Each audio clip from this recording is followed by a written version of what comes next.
going to need the handheld microphone before I'm finished up here. Thank you.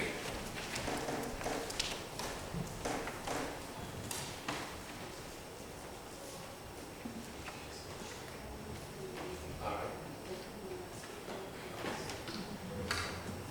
But I'm going to begin today by asking you a simple question.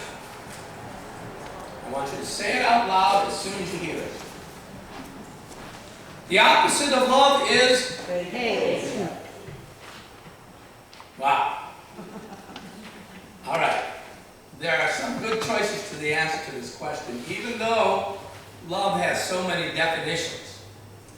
Well, there are, I think, 3 good answers to the question of what's the opposite of love. And the one I heard most today, the one you went to right away, was hate.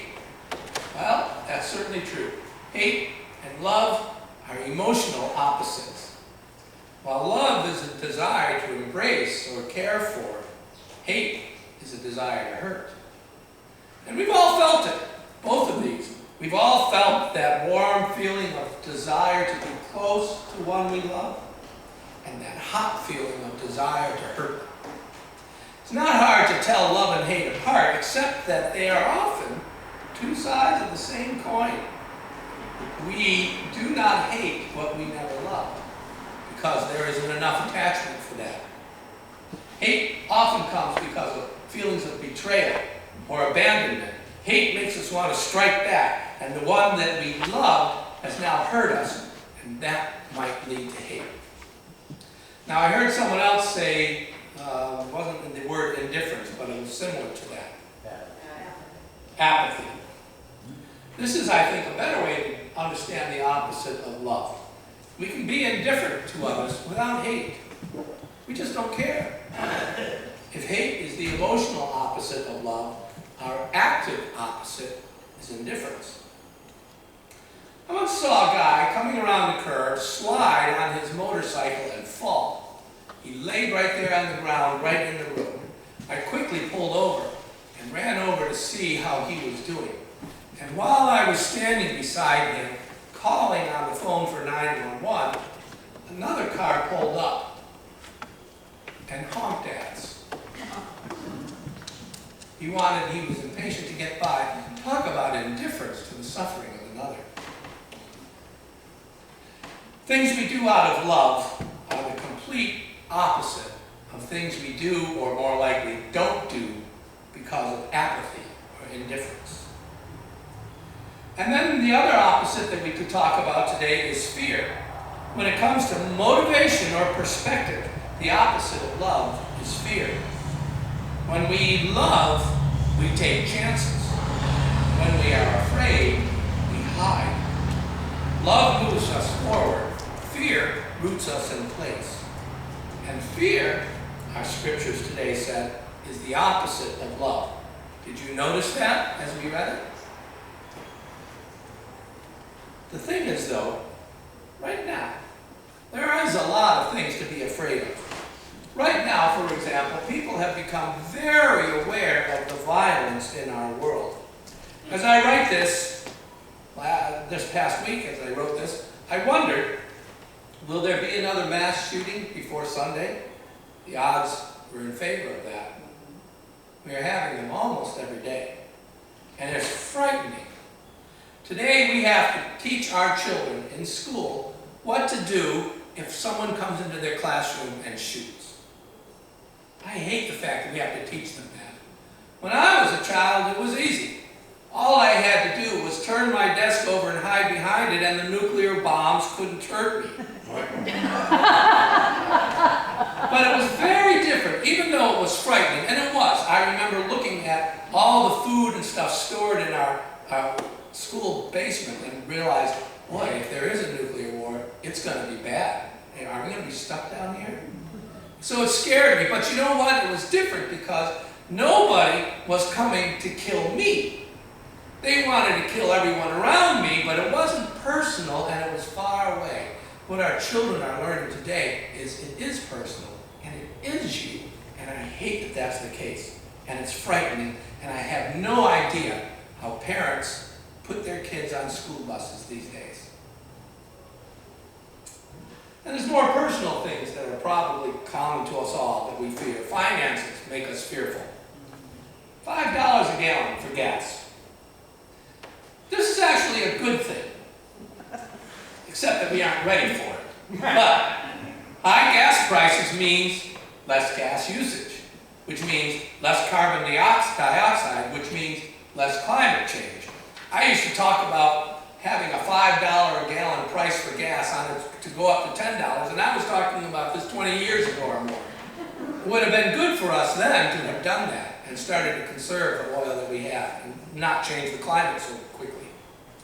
But it makes us worried anyhow, doesn't it, when the prices go up like this, and it makes us afraid. And we are often afraid, with good reason, that we just won't have enough money to sustain our lives. And really, most of the world doesn't. And relationships can make us afraid. You remember junior high school, don't you? Do you remember how agonizing it was when it seemed the one that you were in love with was looking at someone else? But it gets worse than that. Because later on, we wonder if our lifelong promise is starting to unravel. That our family might be coming apart. And as those of you who have parents know, we worry about our children how often? All the time. And then, when we get older, they worry about us. And we can be worried about illness. We worry about this a lot. These days, we find out that there is something going wrong with us before we're even aware of it. Modern medicine is amazing. It is wonderful. But every day, it seems, they give us something else to worry about.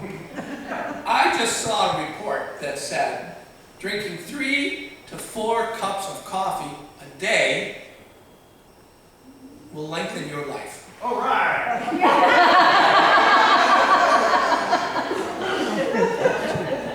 That's what I said. And I might be wrong in what I heard, but that's what I heard. But great, finally we get some good news.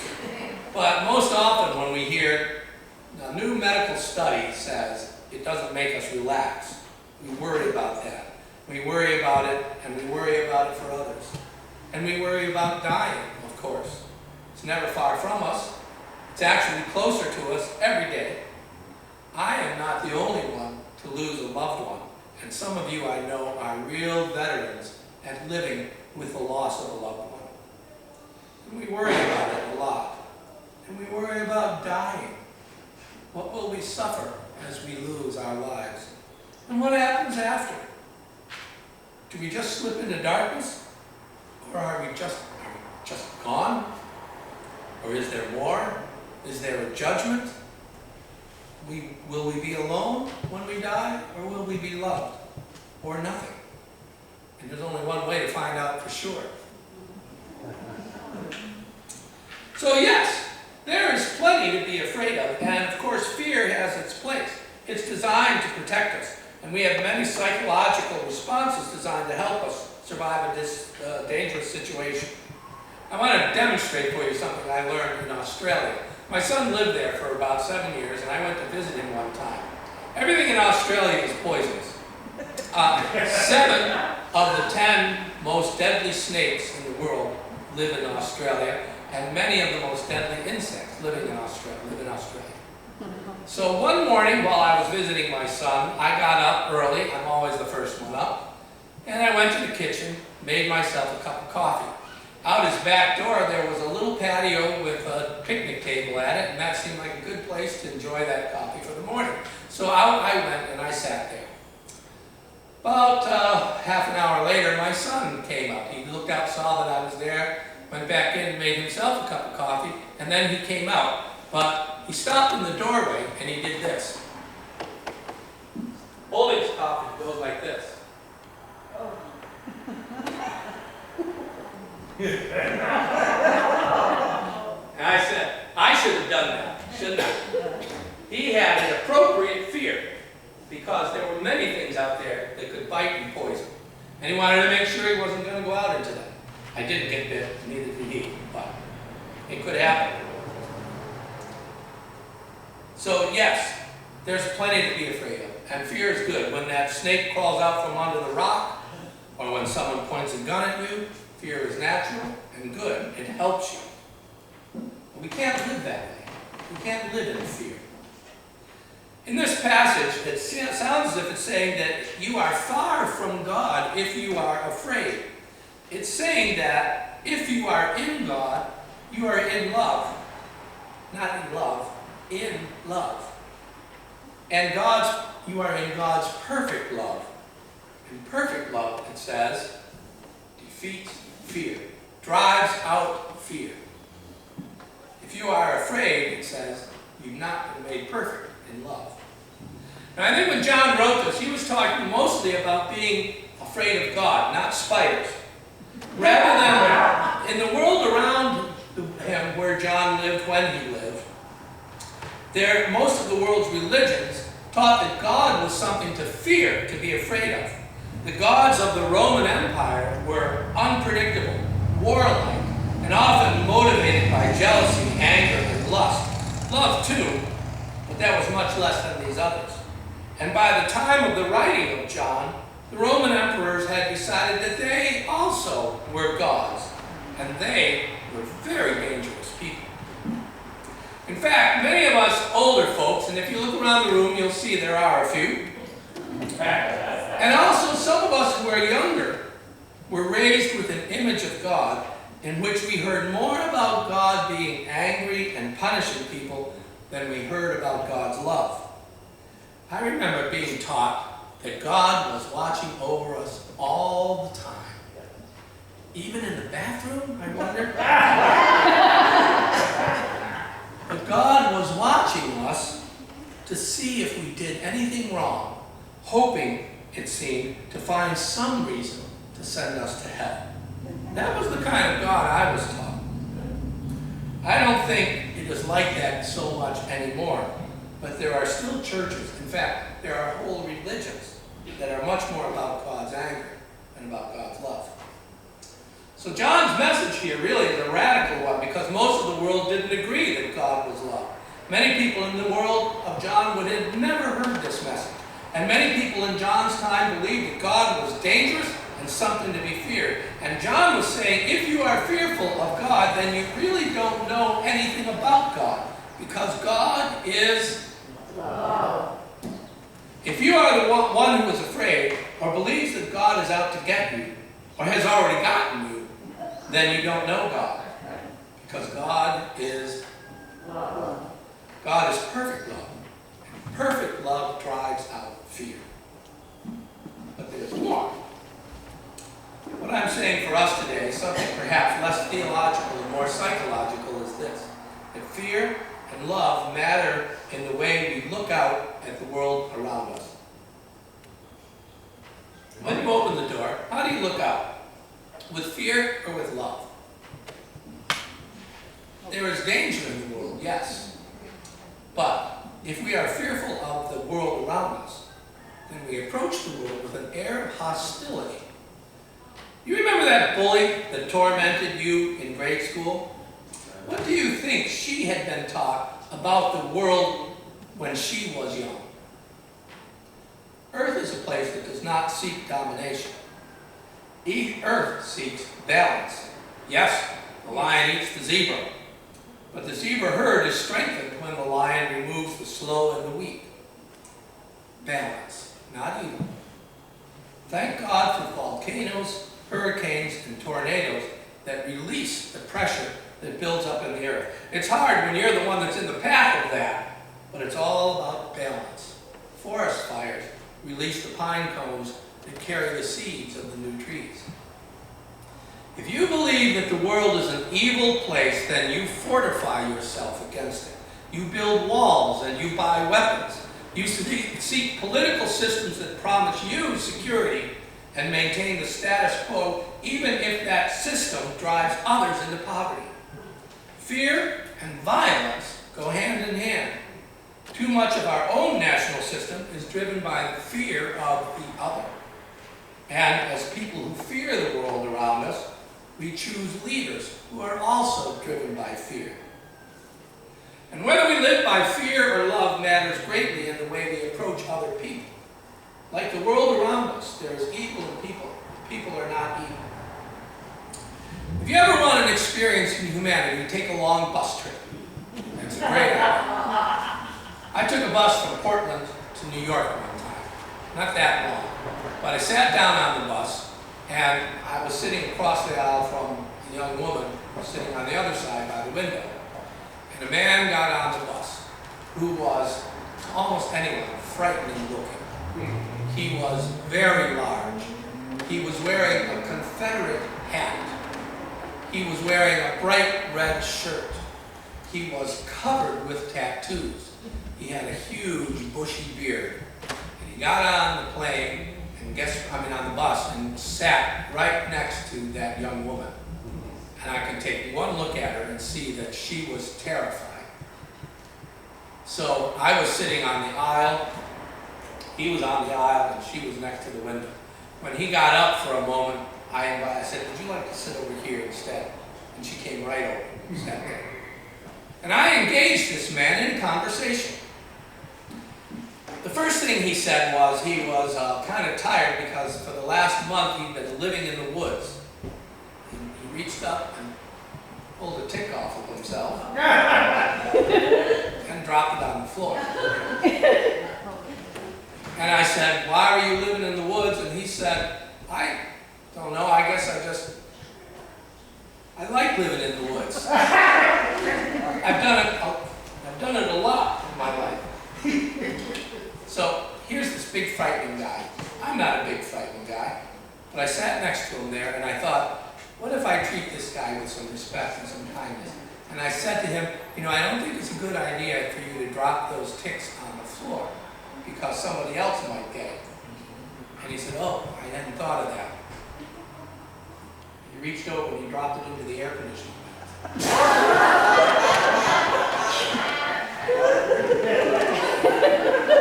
I had no idea how many more he had, but anyone that large and hairy could host quite a few.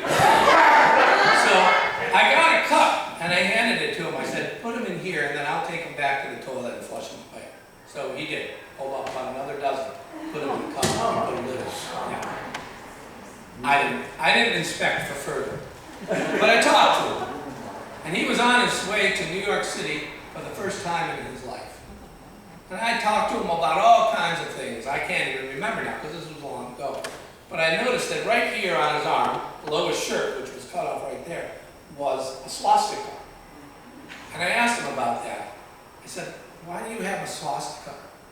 And he said, "Oh, I just like it." He said, and I know why he had it.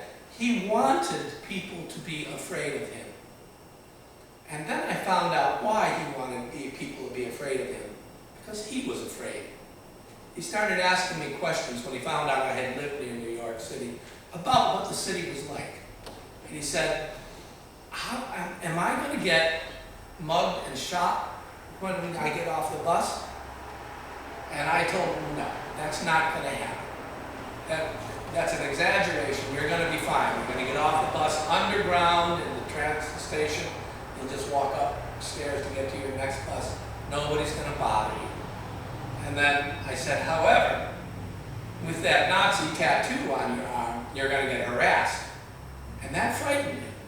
He was scared of this. He was actually afraid of anybody, even a small person, who might attack him. What kind of a life had that man lived? What do you think it was like for him? I don't know.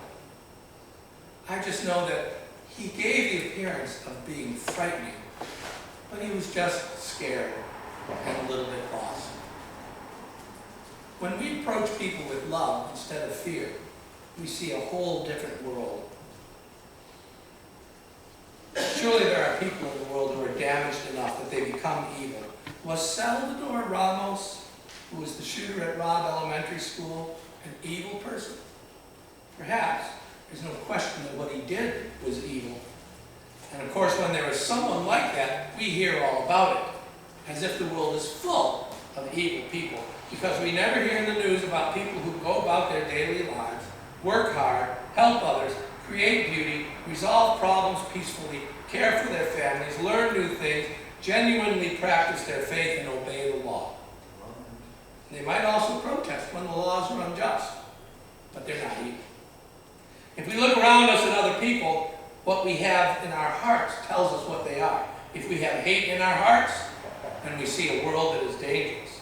If we are indifferent to people around us, then we see a world that makes us afraid. And certainly, we should not look at the world as if we believe God is our enemy. John wanted to make it very clear to the people of this world, and it still matters today, that God is love.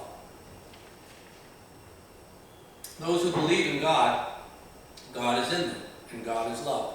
And you cannot be claimed to be in God if you hate others, or if you are indifferent to others, or when we are fearful of others. We cannot claim to be in God. But here's the big news. It's your choice.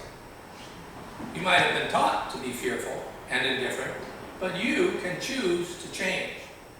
God guides us. Christ will show us. The Holy Spirit will enlighten us, and we can change. We can replace hate, indifference, and fear with a holy, pure love. You can choose love. You can choose love.